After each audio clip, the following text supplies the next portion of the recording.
pada malam yang ke berapa ya? 6 7 ya. Malam ke-7. Alhamdulillah kita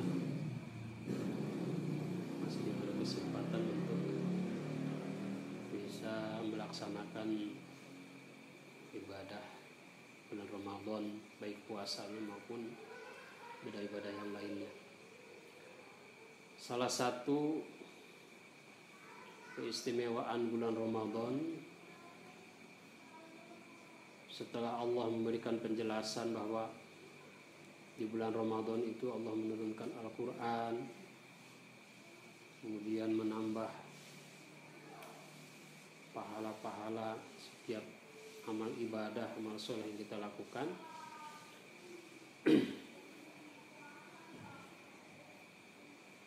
Allah mengatakan, wa idza sa'alaka ibadi anni fa inni qarib. Pada waktu itu ada sahabat-sahabat Nabi yang bertanya, sebenarnya Allah itu ada di sejauh mana atau sedekat apa? Karena ayat sebelumnya, Syahrul Ramadan alladzi unzila fihi al-Qur'an ila akhir ayat. Situ Allah mengatakan bahwa diturunkan Al-Qur'an, kemudian pahala-pahala yang banyak. Nah, kemudian para sahabat itu bertanya tentang kedekatan Allah Subhanahu wa taala dengan makhluknya. Sedekat apa? Karena dengan prosesi ibadah dalam bulan Ramadan, dengan taqarrubnya makhluk kepada Allah Subhanahu wa taala, maka pasti makhluk itu banyak permintaan.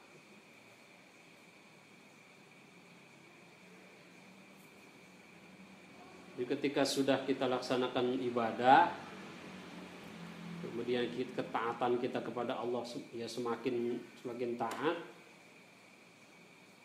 maka kita akan banyak permintaan kepada Allah. Seperti halnya seorang anak kepada orang tuanya.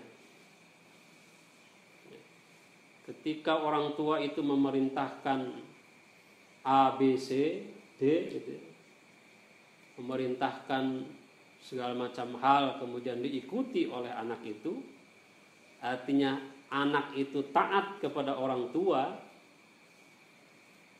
maka ada harapan dalam diri anak itu, apa yang diminta oleh anak itu, atau dia punya permintaan kepada orang tuanya. Karena sudah taat, kalau taat itu berarti sudah dekat. Nah sekarang di bulan Ramadan itu Allah melipat gandakan pahala ibadah, Allah menjauhkan manusia dari setan-setan para pengganggu. Maka di situ kemudian para makhluk itu ingin meminta kepada Allah atas kedekatannya itu, atas ketaatannya dalam beribadah itu. Kata para sahabat, kalau Allah itu jauh, saya akan panggil. Arek ngagorowok itu lamun jauh. Seandainya Allah itu dekat, maka saya akan berbisik saja kepada Allah gitu. Nah harewas we ka Allah teh lamun deket mah, lamun jauh kan gorowokan mentakna gitu.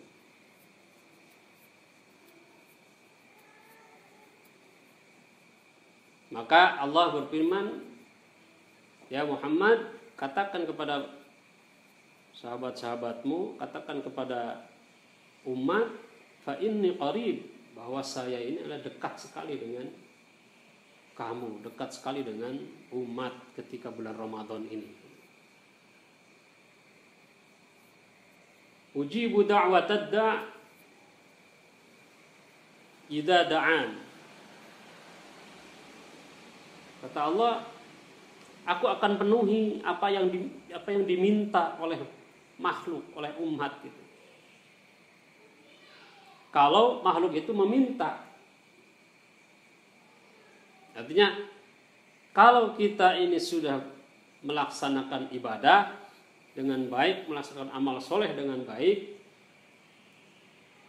baca Qur'annya rajin, baca Qur'annya beberapa kali khatam, sholat tarawehnya nggak ketinggalan, sholat duhanya nggak ketinggalan, sholat tahajud nggak ketinggalan, maka kata Allah, ujibu da'watad da'i idza da'an falyastajibu li. Maka mintalah kata Allah. Maka kita ini disuruh untuk berdoa gitu.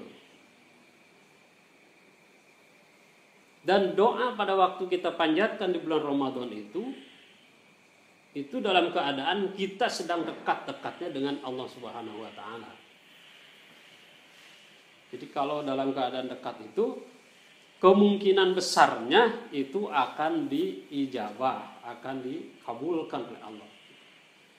Maka di bulan Ramadan itu jangan disia-siakan, setiap waktu, setiap menit itu berdoa kepada Allah.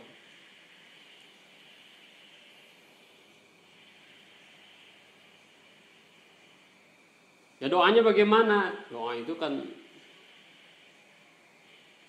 yang penting itu hati kitanya ini paham dengan doa itu.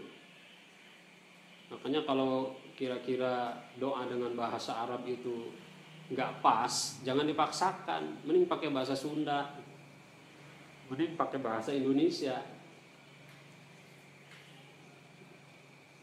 Jangan sampai yang kita maksudkan kita ingin dikabulkan hajat, tercapai cita-cita, gitu. Tapi doa yang kita panjatkan malah doa apa? Malah doa Rabbana ighfirli wa liwalidayya warhamhuma kama rabbayani shaghira misalnya. Kadang ada orang jadi imam, doanya tetap saja Rabbighfirli warhamni, Rabbighfirli wa liwalidayya warhamhuma kama rabbayani shaghira. Kalau ada imam bacaannya seperti itu jangan diaminkan. Itu hawak itu namanya. Dia berdoa untuk dirinya sendiri, minta diaminkan oleh jamaah. Ya Allah, ampunilah saya, ampunilah kedua orang tua saya. Itu semuanya saya. Kayak kunut kalau subuh. Kalau ada imam kunutnya Allahumma hdini fi man hadait, jangan diaminkan itu. Atau enggak usah diaminkan maksudnya. Harusnya Allahumma hdina fi man hadait gitu. Jadi kalau enggak paham jangan dibacakan gitu. Ini pakai bahasa Sunda saja, pakai bahasa Indonesia saja. Jadi lebih terperinci itu kalau pakai bahasa kita. Awalannya silakan pakai bahasa Arab, akhirannya ya hamdalahnya, sholawatnya. Tapi doa yang pokoknya yang kita hajatkan itu di dalam hati kita dikerentegeun gitu pakai bahasa kita. Waktu kumaha cenah Allah Gusti teu ngartieun, suksaha Allah tuh pasti ngartieun bahasa naon wae. Jangankan bahasa manusia, bahasa sireum yang ngartieun Allah.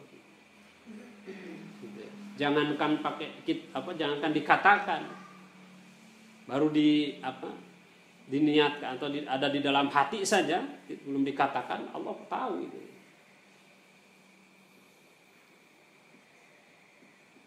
Nah, maka ada tata keramanya orang berdoa gitu. Di antaranya kita harus dalam keadaan suci gitu ya. Jadi usahakan baca Quran itu wudu dulu usahakan. Ya, kalau nggak sempat sih, kalau tujuannya untuk deras, untuk apa? Untuk murojaah tidak apa-apa tujuannya. Tapi nanti kalau arahnya ke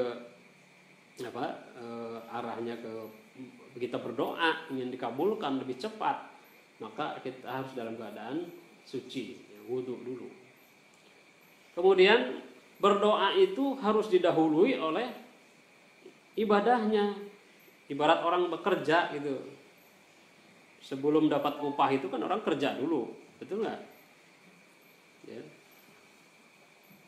Dan upah itu tergantung dari berapa lama dan seberapa kerasnya dia bekerja gitu. Jadi kalau orang sholat tahajud 2 rakaat, hasilnya tidak sama dengan orang yang sholat tahajudnya 8 rakaat. Orang yang sholat tahajudnya memakai ayat pendek, qul ya kulhu gitu, 8 rakaat. Tidak sama hasilnya dengan orang yang sholat tahajud dengan memakai 1 juz Al-Quran misalnya. Jadi semakin kita keras, semakin kita lama melaksanakan ibadah, kemungkinan besar untuk mendapatkan doa yang ijabah itu kita akan dapat.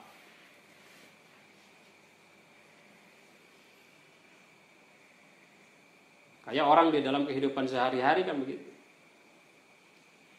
Orang yang bekerjanya keras, orang yang bekerjanya dengan otak itu, memaksimalkan otak pikiran, memaksimalkan potensi yang ada di dalam dirinya, itu lebih berhasil daripada yang biasa-biasa saja.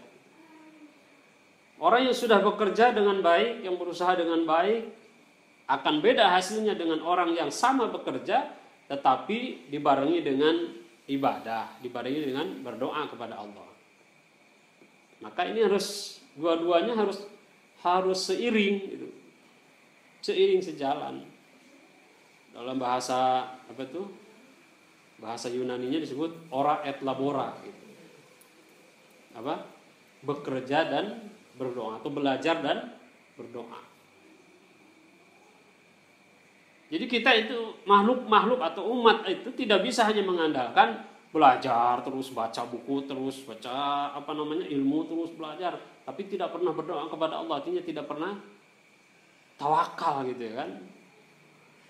Tidak pernah menyerahkan kepada Allah, saya sudah berusaha, saya sudah bekerja, maka hasilnya saya serahkan kepada Allah SWT. Ini harus seiring. Kalau tidak seiring, hasilnya tidak akan maksimal. Nah, di bulan Ramadan itu kesempatan bagi kita.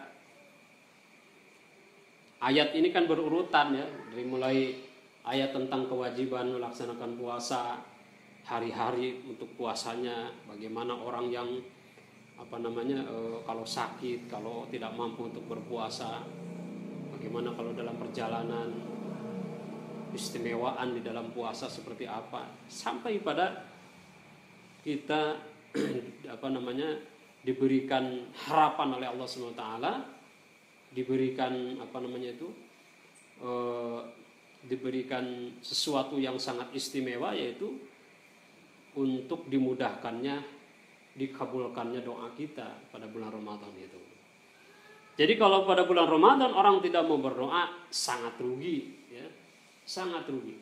Di luar bulan Ramadan itu waktu-waktu yang ditentukannya, misalnya pada waktu dini hari ketika kita sholat tahajud,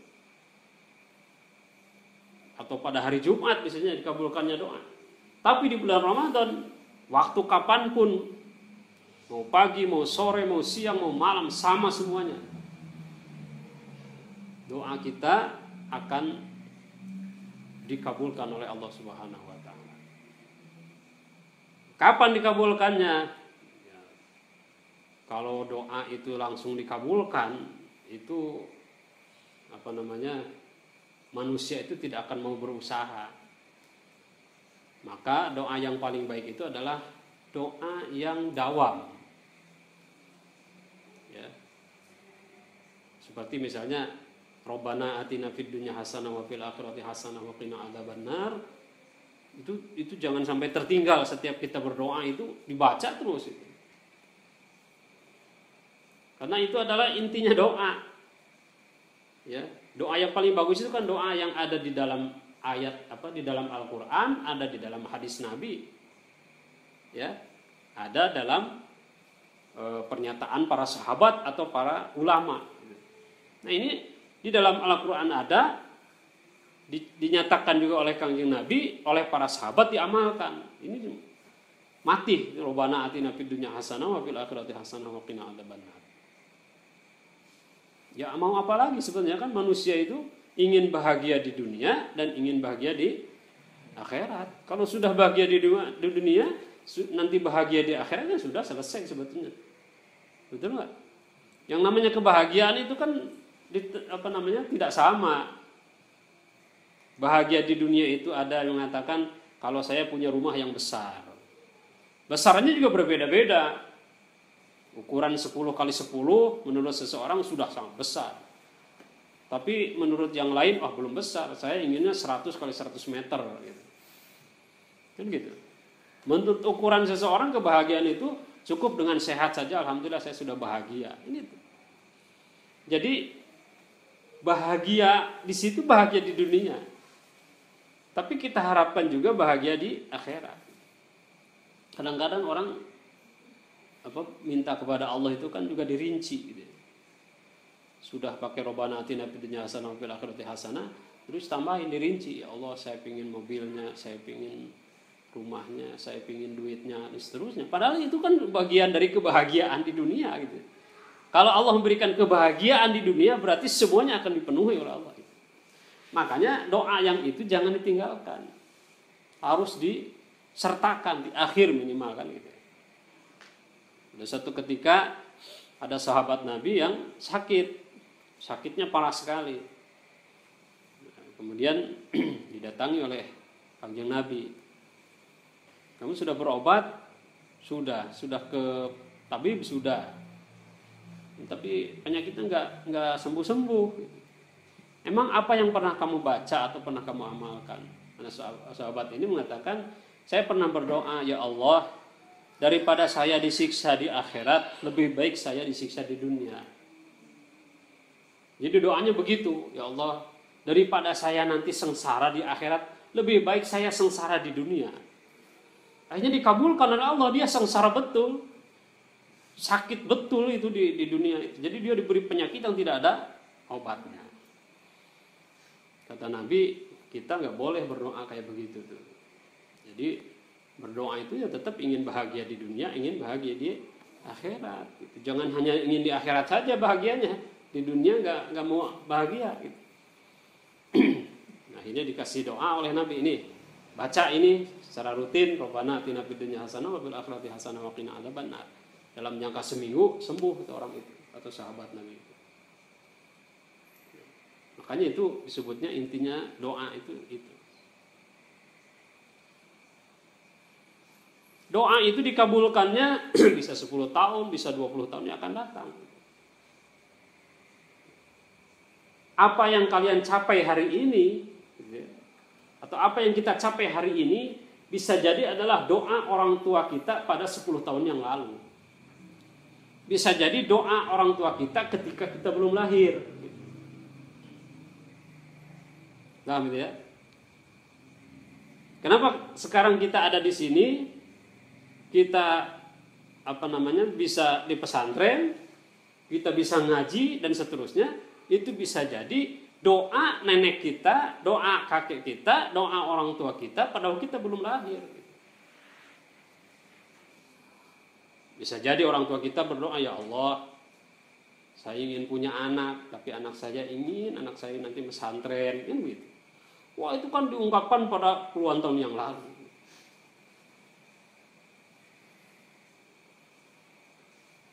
Makanya dikatakan oleh Kanjeng Nabi, dikatakan oleh Allah, apa tuh? Allah ta'budu illa iyyah, di dalam Al-Quran disebutkan Allah ta'budu illa iyyah wa bil walidaini ihsana. Jadi selalu begitu. Kata Allah, kalian harus menyembah aku, kemudian wabil walidaini ihsana, harus berbuat baik kepada kedua orang tua.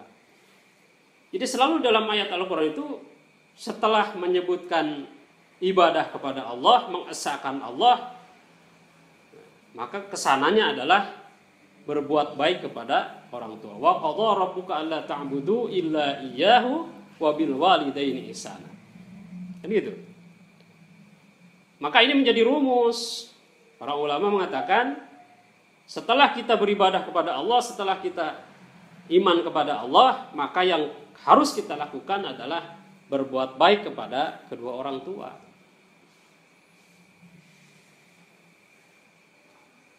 Maka orang tua itu, apalagi muslim, ketika dia kafir pun bukan muslim, kita wajib berbuat baik kepada dia. Jadi silaturahminya harus tetap berjalan. Ya perintah-perintah keyakinannya dia jangan dituruti. Kalau orang tuanya adalah non muslim, misalnya anaknya muslim, lah bapaknya atau ibunya Kristen misalnya, kata ibunya kamu harus nyembah Yesus, ya nggak boleh anaknya nurut begitu. Tapi walaupun begitu tetap berbuat baik kepada orang tua, misalnya berkunjung, silaturahmi pada musim lebaran dan seterusnya tetap berjalan, harus dilakukan. Gitu. Salah satunya adalah karena keadaan kita hari ini bisa jadi adalah doa dari orang tua kita pada waktu, mungkin pada waktu lahir, mungkin pada waktu sebelum kita lahir, orang tua kita sudah berdoa seperti itu. Jadi kalau tidak ada ikatan doa seperti itu bisa jadi, mudah-mudahan buat orang itu mau jadi kira mau didoakan menolak.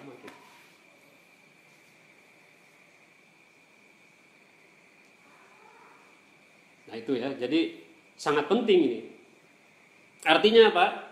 Ketika kita sudah beribadah kepada Allah, tapi kita tidak berbuat baik kepada orang tua atau durhaka kepada orang tua, maka kemungkinannya sangat kecil untuk dikabulkannya doa-doa kita.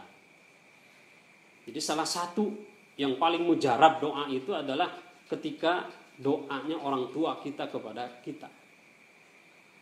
Ketika kita berbuat baik kepada kedua orang tua, maka doa kita akan mudah dikabulkan oleh Allah Subhanahu wa taala.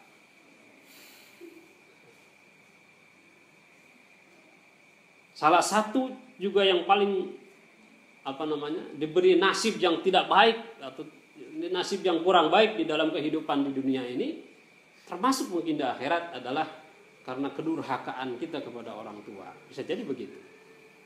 Maka layani orang tua itu, walaupun menurut ajaran, misalnya menurut menurut tata krama etika agama, misalnya orang tua kita tidak sesuai, misalnya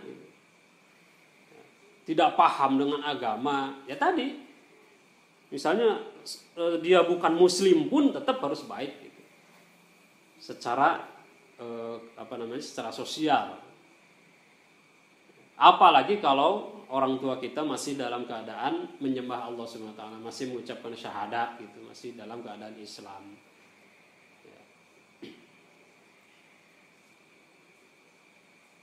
Dalam keadaan suci kita berdoa, kemudian baik kepada kedua orang tua, kemudian beribadah terlebih dahulu kan itu ya. Jadi baca Qur'annya yang banyak dulu baru kita berdoa. Bahkan kalau kita sibuk dengan baca Quran sehingga kita tidak sempat untuk berdoa, itu tidak apa-apa, nanti akan diberikan oleh Allah SWT sesuatu yang lebih baik daripada yang diberikan kepada orang-orang yang berdoa. Termasuk puasa ini ya. Jadi puasa ini kan bagian daripada ibadah. Kalau orang ibadah puasa, maka doanya akan dikabulkan. Maka kesananya, karena puasa ini punya faidah yang banyak, punya faidah terutama mendekatkan kita kepada Allah SWT, di luar bulan Ramadan pun kita disunahkan untuk berpuasa sunnah. Ya, jadi doa itu akan mudah dikabulkan kalau kita sambil berpuasa gitu. Kalau kita punya hajat, punya keinginan, ingin lulus ujian, ingin masuk perguruan tinggi yang favorit, misalnya ingin jadi pegawai negeri, ingin cepat bekerja. Nah, berdoanya dibarengi dengan puasa. Puasa 3 hari, puasa Senin Kemis dan seterusnya. Itu akan lebih mudah dikabulkan oleh Allah SWT. InsyaAllah nanti kita sambung dengan penjelasan-penjelasan yang lain, terutama yang berhubungan dengan masalah ke Ramadanan ini. Allahumma fi kulli aqwam bitariq. Assalamualaikum warahmatullahi wabarakatuh. wal habibul الذي ترجى شفاعته